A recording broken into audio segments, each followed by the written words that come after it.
Hello दोस्तों, अगर आप हमारे चैनल पर नए हो तो हमारे channel scary horror short scene को सब्सक्राइब करें। नेहा ने थकी हुई सांस ली और ऑफिस का दरवाजा पीछे छोड़ते हुए बाहर कदम रखा। चारों ओर सन्नाटा फैला हुआ था। ठंडी हवा के झोंके और घने अंधेरे ने माहौल को रहस्यमय बना दिया था। उसने झिझकते हुए अपना फोन निकाला और टैक्सी बुक की। एक छोटे से शहर से आई यह लड़की बड़े शहर की भागदौड़ में खुद को ढालने की कोशिश कर रही थी। मल्टीनेशनल कंपनी में काम करते हुए उसे लगभग 1 साल हो चुका था। कुछ ही मिनटों में एक सफेद रंग की टैक्सी आकर उसके सामने रुकी। ड्राइवर ने शीशा नीचे किया और गंभीर आवाज में पूछा, नेहा जी? नेहा ने सर हिलाया। हाँ, मैं ही नेहा हूँ। गाड़ी में इत्र की हल्की खुशबू और एक अजीब सा सन्नाटा फैला हुआ था। जैसे ही टैक्सी चलने लगी, नेहा ने अपने दोस्त को मैसेज किया। रास्ते में घने अंधेरे और सुनसान सड़कों ने नेहा को थोड़ा असहज कर दिया।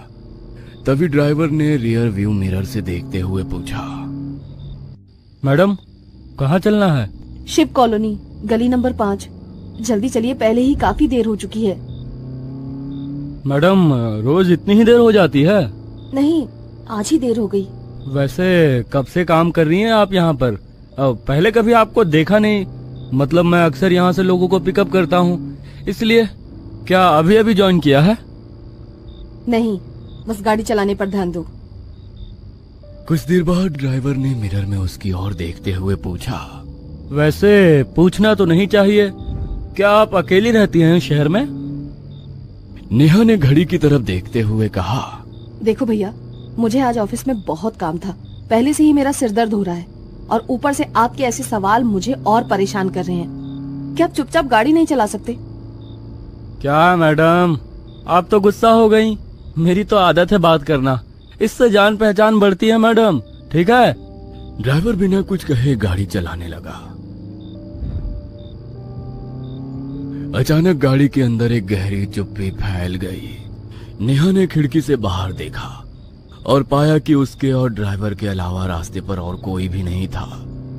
उसकी छाती में घबराहट और डर की लहर दौड़ गई। वो समझ नहीं पा रही थी कि यह अजीब सा माहौल क्यों बन गया था। उसकी आंखें हर ओर सतर्कता से घूम रही थी, जैसे कुछ अनहोनी घटने वाली हो। इतनी शांति से तो उसकी बकवास ही अच्छी थी। नेहा ने खुद से कहा।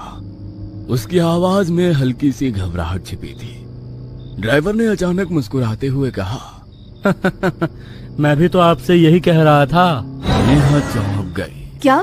क्या मतलब? इतनी शांति से तो मेरी बकवास ही अच्छी है ना? नेहा का चेहरा सफेद पड़ गया। लेकिन तुम मेरी बात कैसे? उसने चौंकते हुए कहा। उसकी आवाज कांप रही थी।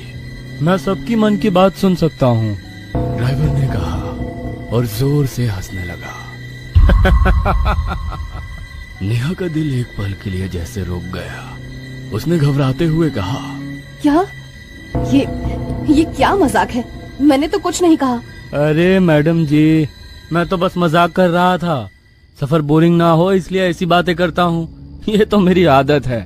नेहा ने गहरी सांस ली, लेकिन उसकी घबराहट कम नहीं हुई। उसने सख्त लहजे में कहा, देखो, मुझे इस तरह के मजाक बिल्कुल पसंद नहीं। अब गाड़ी जल्दी चलाओ। ड्राइवर ने मुस्कुराते हुए सिर हिलाया, लेकिन उसकी मुस्कान में कुछ ऐसा था जो नेहा को अभी भी बेचैन कर रहा था। कुछ देर बाद अचानक नेहा को अजीब सी बेचैनी होने लगी। उसने ड्राइवर से कहा, भैया गाड़ी को थोड़ा साइड में रोको। ड्राइवर एक टक नजर से गाड़ी चला ही रहा था। शायद ड्राइवर ने उसकी बात नहीं सुनी। आपको सुनाई नहीं देता क्या? मैंने कहा गाड़ी साइड में लो। ड्राइवर ने गाड़ी को साइड में लेते हुए कहा, क्या हुआ मैडम?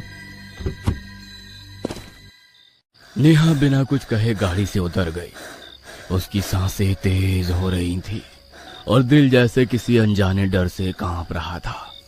थोड़ी देर बाद उसे थोड़ा ठीक महसूस हुआ। उसने खुद को संभालने के लिए गहरी सांस ली और जैसे ही वो पीछे पलटा उसके पैरों तले जमीन खिसक गई। गाड़ी और ड्राइवर दोनों गायब थे। ये गाड़ी और वो ड्राइवर कहाँ गए? नेहा ने कांपती आवाज में कहा। उसका चेहरा सफेद पड़ गया था और दिमाग खाली सा लगने लगा। अब वो जहां थी वहां सिर्फ सन्नाटा था। चारों तरफ अंधेरा पसरा हुआ था, इतना गहरा कि कुछ भी साफ नजर नहीं आ रहा था। उसने अपने कानों पर जोर दिया, पर ना तो गाड़ी के जाने की आवाज आई थी और ना ही किसी और के होने का आभास। ये कैसे हो सकता है? उसने खुद से फुसफुसाते हुए पूछा। वो सड़क पूरी तरह सुनसान थी। उसे महसूस हुआ कि वो इस अंधेरे में बिल्कुल अकेली है। नेहा बिना कुछ सोचे वहां से चलने लगी। ठंडी हवा उसे भीतर तक डरा रही थी। थोड़ी दूर जाते ही उसके कानों में एक ऑटो रिक्शा की आवाज पड़ी। उसने पीछे देखा, लेकिन उस रास्ते पर कुछ भी नजर नहीं आ रहा था। नेहा इधर उधर देखती रही और फिर से उस सुनसान रास्ते पर चलने लगी। अब तो उसे खुद के पैरों की आवाज भी डरावनी लगने लगी थी। कुछ देर चलने के बाद उसे फिर से ऑटो की आवाज सुनाई दी। उसे लगा कि शायद ये उसका भ्रम होगा। तभी अचानक एक ऑटो उसके पास आकर रुका। ऑटो ड्राइवर ने पूछा, मैडम, इतनी रात को इस सुनसान रास्ते पर अकेली, कहां जाना है आपको? नेहा ने झिझकते हुए कहा, शिव कॉलोनी। क्या आप मुझे वहां तक छोड़ देंगे? ऑटो ड्राइवर ने बिना कुछ सोचे हाँ कह दिया। नेहा ऑटो में बैठ गई। ऑटो धीमी गति से सुनसान सड़क पर चलने लगा। नेहा ने अपनी घबराहट पर काबू पाने की कोशिश की, लेकिन वो अभी भी सोच रही थी कि आखिर वो ड्राइवर और गाड़ी अचानक कहाँ गायब हो गए थे। कहीं वे कोई भूत तो नहीं था। उसकी धड़कन तेज हो गई थी। ऑटो ड्राइवर एक अजीब सी चुप्पी साधे हुए था, जैसे वो किसी और ही दुनिया में खोया हो। नेहा को उसकी चुप्पी और अजीब रुख ने और भी परेशान कर दिया। क्या आप मुझे जानते हैं? नेहा ने डरते हुए पूछा, लेकिन ड्राइवर ने बिना कोई प्रतिक्रिया दिए रास्ते पर ध्यान दिया। ऑटो की आवाज भी कुछ अजीब थी, जैसे चक्के खींचकर रुकने की कोशिश कर रहे हो। रास्ता और भी सुनसान होता जा रहा था। नेहा ने महसूस किया कि वो एक अजीब जगह पर फंस चुकी है। उसकी घड़ी बार बार 10:45 पर अटक रही थी, जैसे समय ठहर गया हो। क्या ये सब एक संयोग था या फिर कोई और कारण? उसे अब रास्ता अजीब और बदला हुआ लगने लगा था। ये रास्ता सही नहीं लग रहा, नेहा ने कहा। ड्राइवर ने बिना उसकी तरफ देखे जवाब दिया, मैडम, सही रास्ते पर है। अचानक रास्ते के बीचों बीच ऑटो की लाइट बंद हो गई। नेहा घबरा गई। ये क्या हुआ?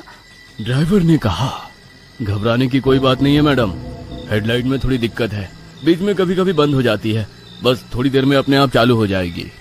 नेहा बेचैनी से इधर उधर देखने लगी। तभी उसका ध्यान सामने गया।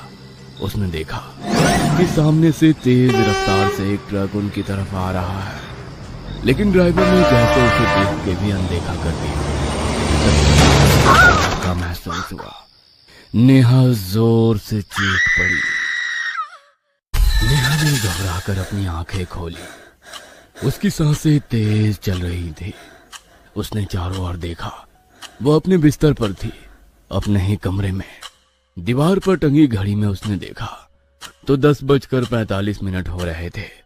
उसने सिर पर हाथ रखा और राहत की सांस ली और सपने के बारे में सोचने लगी, लेकिन उसकी उंगलियां अब भी हल्के से कांप रही थी। डर से उसका गला सूख गया था। वह किचन में गई और पानी का ग्लास उठाया। जैसे ही उसने नल चालू किया, उसमें से पानी की जगह लाल रंग का पदार्थ आने लगा। वह घबराकर तुरंत पीछे हट गई। उसने अपने सिर को दोनों हाथों से पकड़ लिया और जोर जोर से रोने लगी। हे भगवान, ये क्या हो रहा है मेरे साथ? पहले वो सपना और ये। खुद को संभालते हुए वो फ्रीज की तरफ मुड़ी। जैसे ही उसने फ्रीज का दरवाजा खोला, उसे जो दिखा उसने उसे एक झटका दिया। वो वो पीछे गिर गई। इसके अंदर उसी ऑटो ड्राइवर की लाश पड़ी थी जिसे उसने सपने में देखा था। फ्रिज के अंदर से सड़े हुए मांस की बदबू पूरे घर में फैलने लगी। वह अभी भी उस लाश की तरफ ही देख रही थी। वो समझ नहीं पा रही थी कि उसके साथ ये क्या हो रहा है। उसने अपने मुंह पर हाथ रखा और फ्रीज का दरवाजा बंद करने लगी, लेकिन दरवाजा बंद नहीं हो रहा था। उसने 1-2 बार फिर से कोशिश की। फिर उसकी नजर उस लाश के हाथ पर पड़ी जो फ्रीज के बाहर लटक रहा था। उसने जैसे ही उसके हाथ को उठाकर अंदर रखने की कोशिश की, तभी अचानक लाश की आंखें खुल गई और नेहा को घूरने लगी। डर के मारे वो वहां से भागी और बाहर सोफे पर बैठ गई। ये क्या हो रहा है? उसने खुद से फुसफुसाया। उसके हाथ कांप रहे थे और दिमाग में ढेर सारी उलझनें उभर रही थी। उसकी आंखें हर कोने को घूर रही थी। तभी अचानक टीवी चालू हो गया। टीवी स्क्रीन पर न्यूज चैनल चल रहा था। एंकर गंभीर स्वर में बोल रहा था, गुलमोहर हाईवे पर एक ऑटो रिक्शा का भीषण एक्सीडेंट, ड्राइवर और एक अज्ञात महिला यात्री की मौके पर मौत। नेहा का दिल जोर से धड़कने लगा। उसकी आंखें धीरे धीरे स्क्रीन की तरफ गई और जो उसने देखा वो उसकी सांसें रोकने के लिए काफी था। टीवी स्क्रीन पर हादसे का दृश्य दिख रहा था। वो ऑटो वही था जिसमें वो बैठी थी। न्यूज रिपोर्टर ने तस्वीरें दिखानी शुरू की और उसमें से एक तस्वीर नेहा की थी। नेहा के चेहरे का रंग उड़ गया। उसने फोन उठाया और कॉल करने लगी। तभी उसकी नजर सामने लगे आईने पर पड़ी। उसने देखा कि उसमें उसकी परछाई नहीं थी। नेहा की दिल की धड़कनें तेज हो गईं। उसे यकीन नहीं हो रहा था कि वो जो देख रही थी वो सच था या उसकी कल्पना। उसने धीरे से आईने के पास जाकर फिर से देखा। आईने में वही खालीपन था। ये कैसे हो सकता है? उसने खुद से कहा। उसे अचानक एहसास हुआ कि उसका शरीर हल्का महसूस हो रहा था, जैसे वो अब इस दुनिया का हिस्सा ही नहीं रही। टीवी स्क्रीन पर न्यूज रिपोर्टर की आवाज गूंज रही थी। एक और हैरान करने वाली बात यह है कि मृत यात्री की पहचान अभी तक स्पष्ट नहीं हो पाई है। क्या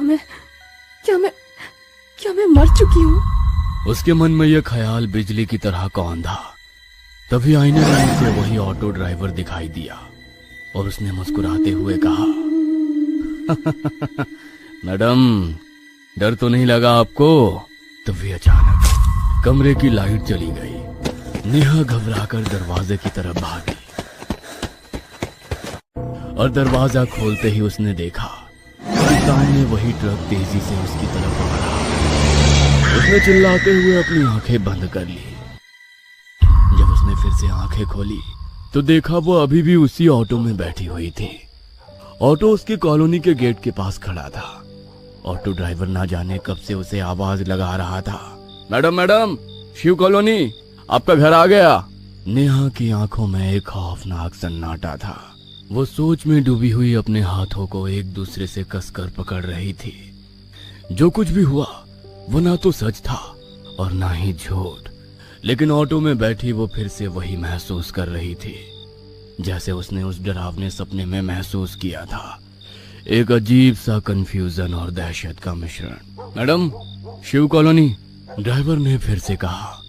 उसकी आवाज में कोई बदलाव नहीं था। आपका घर आ गया। नेहा ने घबराकर बाहर देखा। वो अपने घर पहुंच चुकी थी जिसे वो कभी सपने में देख चुकी थी।